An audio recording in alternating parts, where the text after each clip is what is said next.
Bienvenue sur le banc des joueurs. Diane Ouellette, responsable des communications de la Ligue de hockey d'excellence du Québec, volet masculin. Aujourd'hui, je suis en compagnie de 4 joueurs qui vivent un moment important dans leur carrière de joueurs élites. Alors, ce sont des joueurs qui ont évolué M17 Espoir pour la saison qui se termine. Ils se retrouvent tous les 4 sur la liste de repêchage du CSR. Donc, ils vont vivre un moment important qui est le repêchage qui aura lieu de la Ligue de hockey junior majeur du Québec les 4 et 5 juillet prochains. Donc, je les ai invités pour qu'on puisse parler de cette saison-là, quel impact que ce repêchage-là a pu avoir au cours de la saison pour chacun d'eux.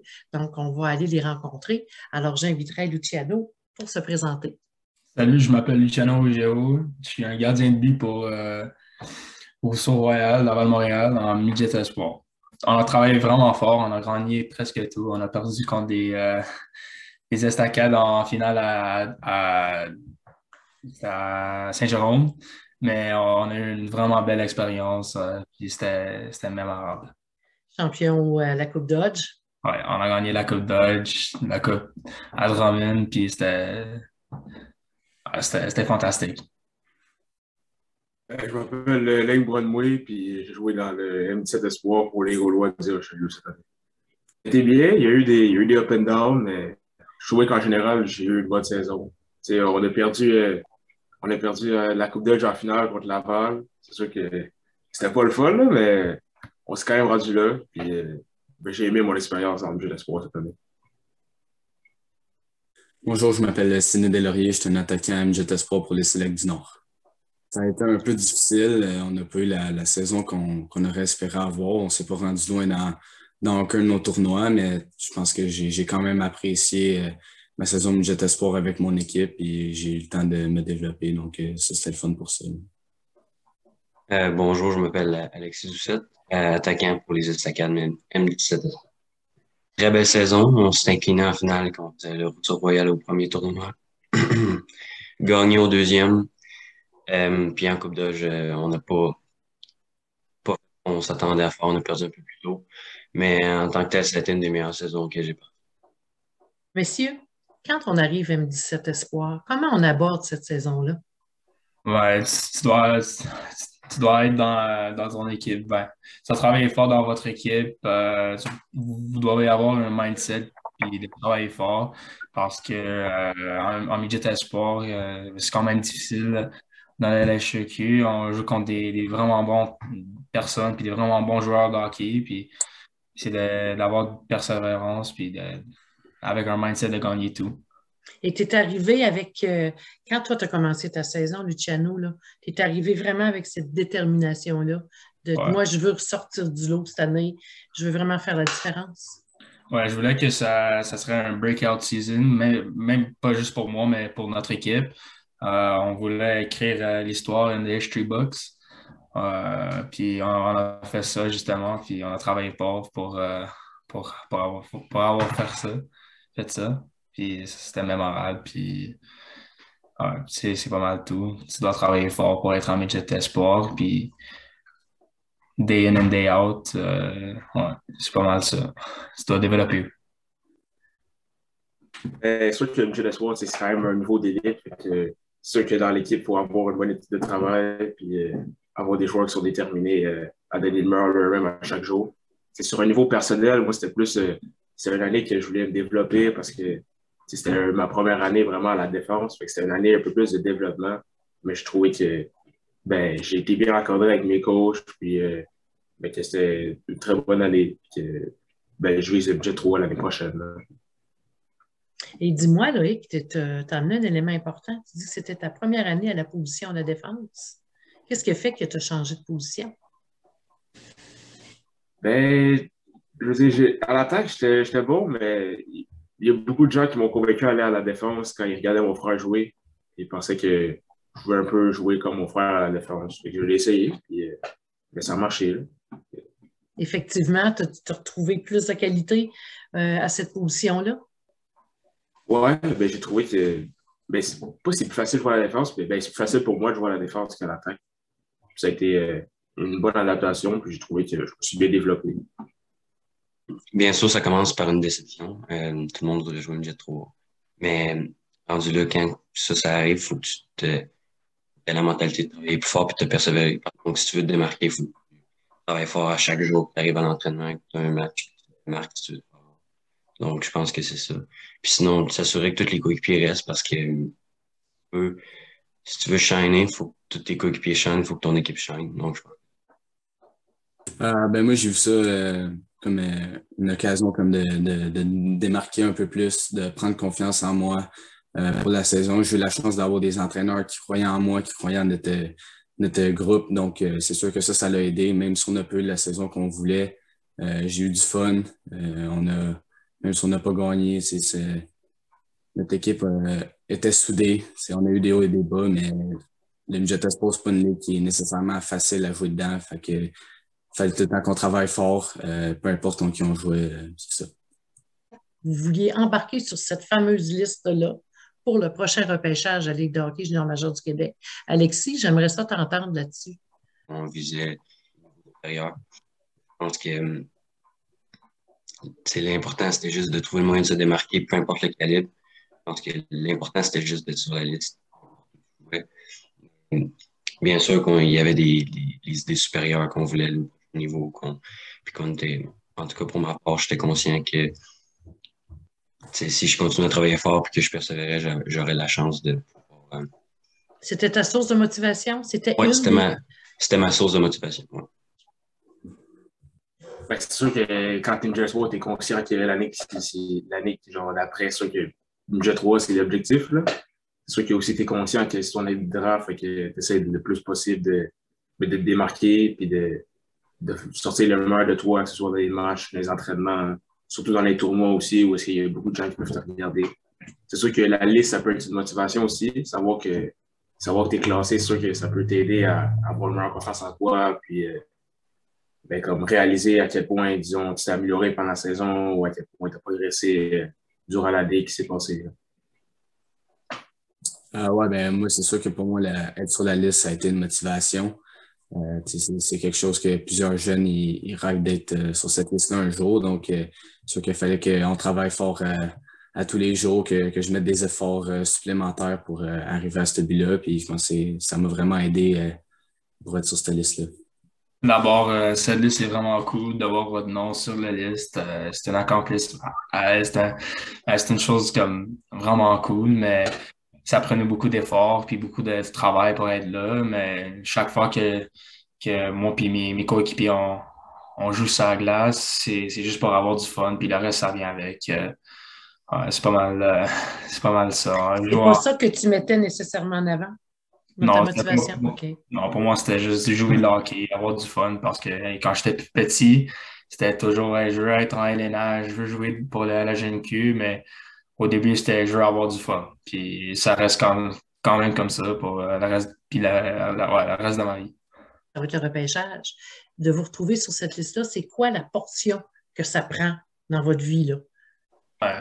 Ça va être une nouvelle expérience, une expérience vraiment belle. J'ai même dit avant, on a travaillé fort pour ça. Puis j'espère que les équipes qui vont nous sélectionner vont être contents. Puis ça va être une nouvelle expérience, puis journey avec eux autres. Puis on va développer avoir du plaisir, puis jouer dans la GMQ. Est-ce que tu as des attentes par rapport au moment où tu seras appelé? Puis si tu ne l'es pas quand toi tu penses l'être, ou est-ce que ça, tu as un détachement par rapport à ça, ou si c'est quelque chose qui est important pour toi? Non, pour le vrai, c'est juste c'est par rapport du journey. Je trouve que c'est mon parcours, puis ben, beaucoup de parcours des plusieurs jeunes, mais je trouve aussi que ben, c'est important pour nous parce qu'on travaille fort pour ça encore, puis d'avoir votre nom appelé sur le Jumbotron, c'est quand même cool, puis aussi d'être repêché par une club de la GMQ, c'est vraiment belle, puis C'est sûr que le repêchage, c'est une étape importante dans la carrière d'un joueur. C'est sûr que c'est quelque chose que je les aide. Là. Être repêché, ça doit être une expérience assez incroyable. De savoir qu'une équipe te prend et pense potentiellement que tu me voyais dans l'équipe dans une couple d'années, c'est quand même un feeling incroyable. Mais je dirais que par rapport au rang que je suis repêché, pas nécessairement quelque chose qui me dérange. Là. Tant que je vois mon nom sortir, je me sentirais pas mal accompli par rapport à mon année cette année. Pour ma part, j'ai aucune attente au niveau repêchage, peu importe.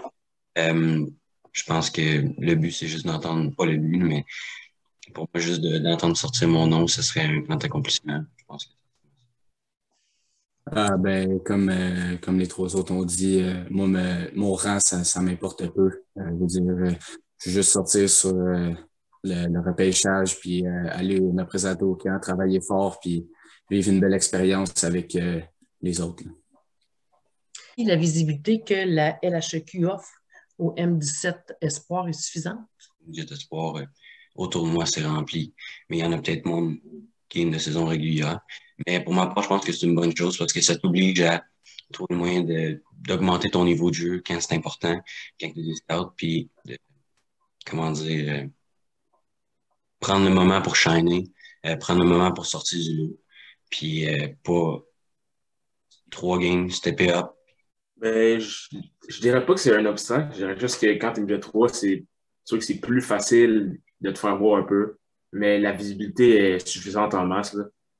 Si y a quelqu'un que les équipes apprécient, ben, ils vont venir te voir pareil, même si c'est dans l'M7 Espoir. C'est pas parce que comme t'es pas dans l'M18 que les gens vont pas venir te regarder.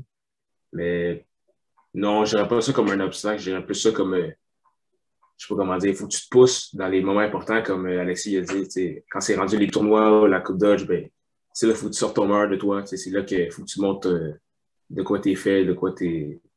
Faut que tu montres, genre, c'est quoi que t'as en toi, là, puis faut que tu sortes le meilleur de toi dans les grands moments. Là. Je pense que tous les joueurs qui sont dans le cadre présentement, ils ont eu la chance d'aller remplacer une coupe de game G3, donc ils ont eu de la visibilité là-bas. Fait que c'est sûr que ça nous a permis de nous faire plus voir. Puis je pense que ça n'a pas été un obstacle nécessairement pour notre pêchage.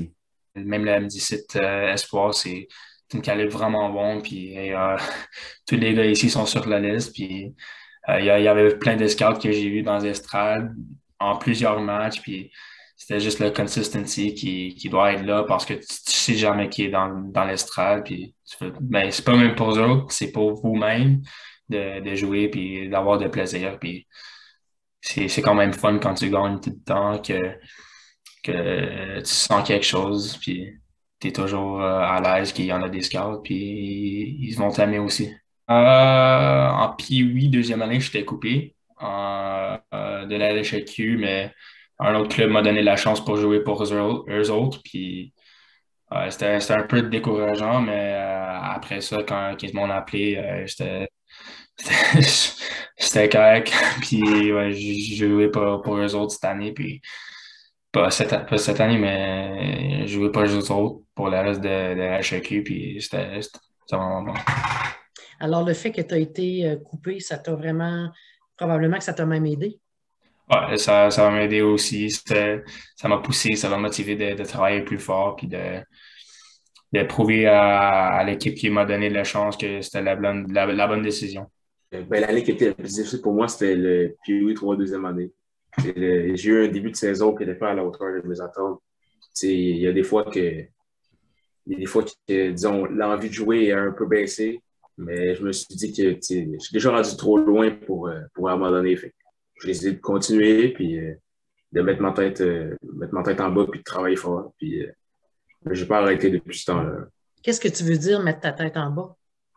Ben, comme, disons, genre, je ne sais pas comment expliquer, mais de ne pas genre, être trop dans tes feelings, genre, même si le coach, des fois, il ne veut pas te jouer. Ouais, exactement. OK. Si le coach ne veut pas te jouer ou si des fois, dans certaines situations, tu fais des mauvaises décisions, ben, de ne pas juste abandonner, mais de continuer à travailler fort, puis ben, les bonnes choses vont arriver. Ben moi, le moment le plus difficile que j'ai eu, c'était mon année puis relève, comme je l'ai mentionné tantôt. Je ne jouais pas beaucoup, j'étais un joueur qui était pas utilisé. Je n'étais pas nécessairement prêt encore à jouer à ce calibre-là. Fait que c'est sûr qu'après avoir fini la saison, je me suis dit, il faut que je prenne mes choses en main, il faut que je commence à travailler fort. Puis depuis ce temps-là, j'ai pas arrêté, puis c'est ça. Je dirais ma première année Bantam, j'ai été surclassé à mon étonnement. Puis au cours de la saison, notre équipe, on a gagné, je pense, 2 matchs durant le cours de la saison. Fait que ça n'a pas été nécessairement un gros succès. Et à ce moment-là, j'étais comme, je suis dans les bons de mon groupe d'âge. Puis au milieu de la saison, je sais pas si j'avais marqué un but encore. Fait que je me disais, écoute, bon, est-ce que je suis rendu pas bon? Est-ce que je suis. Puis, puis j'ai continué à travailler plus fort. Puis d'un coup, les choses ont débloqué. Quelle est la qualité qui vous définit le mieux? Je dirais mon leadership dans les chambres avec les coéquipiers. Toujours, je vais être un leader dans le champ pour donner le bon exemple à mes coéquipiers, de travailler fort puis de pousser mes coéquipiers pour qu'on puisse développer ensemble puis de travailler fort ensemble. Je dirais que je suis quelqu'un qui est à l'écoute des autres.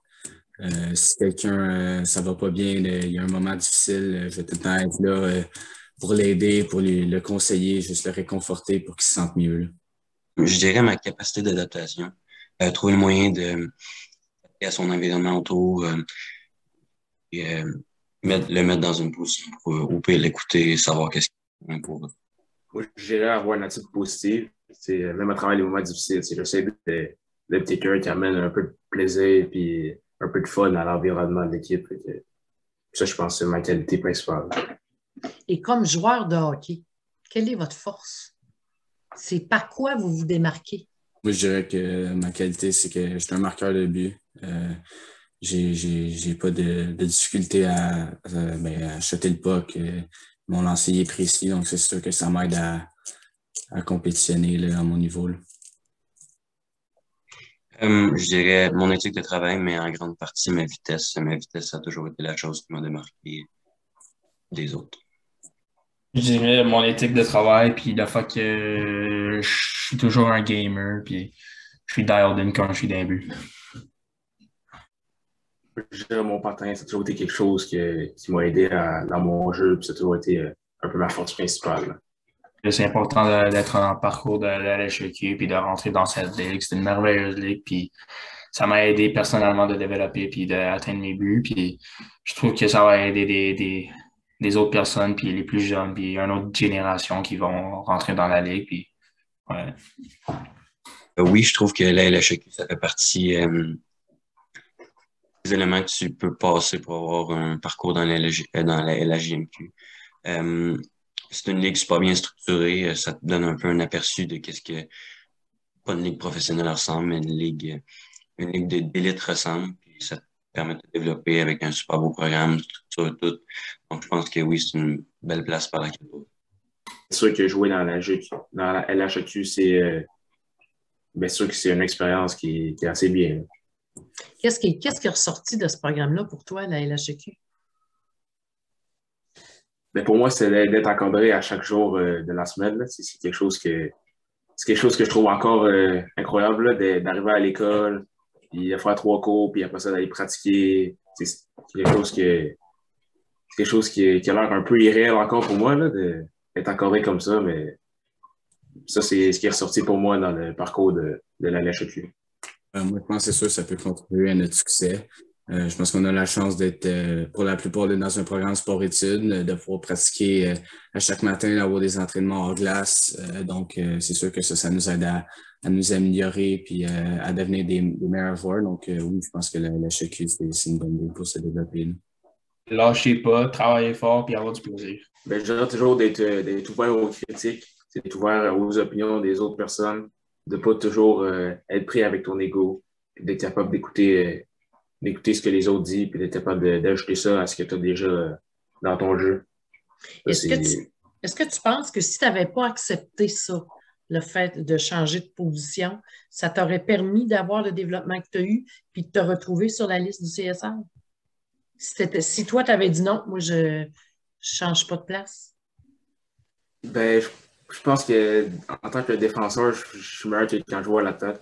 C'est sûr que je vois l'attaque, ça m'aurait un peu nuit à mon développement parce que j'avais pas nécessairement les atouts que j'ai à la défense. C'est sûr que la défense m'a aidé à me rendre plus loin au hockey. Puis... Pour ma part, le message, je pense qu'il est encore là de persévérer, mais en grande partie de profiter de chaque moment. On vieillit, puis on se rend compte que les années où on jouait Pee-Wee, les années où on jouait Bantam, c'est des super belles années de hockey. Il faut en profiter vraiment parce que c'est du hockey à tous les jours avec tes amis, tout ça, je pense que ça vaut de l'or. Mon message aux jeunes, c'est juste de leur dire que tout est possible. Il faut aussi qu'il y ait du fun, du plaisir dans leurs années Pee-Wee Bantam. C'est des années qui passent vite, où est-ce que tu as la chance d'être avec tes coéquipiers et de profiter du moment. Là. Je vous souhaite bonne chance dans le repêchage de la LHJMQ. Et c'est sûr qu'on va suivre ça de près. Donc, que la meilleure chance soit là. Merci Merci beaucoup. Merci.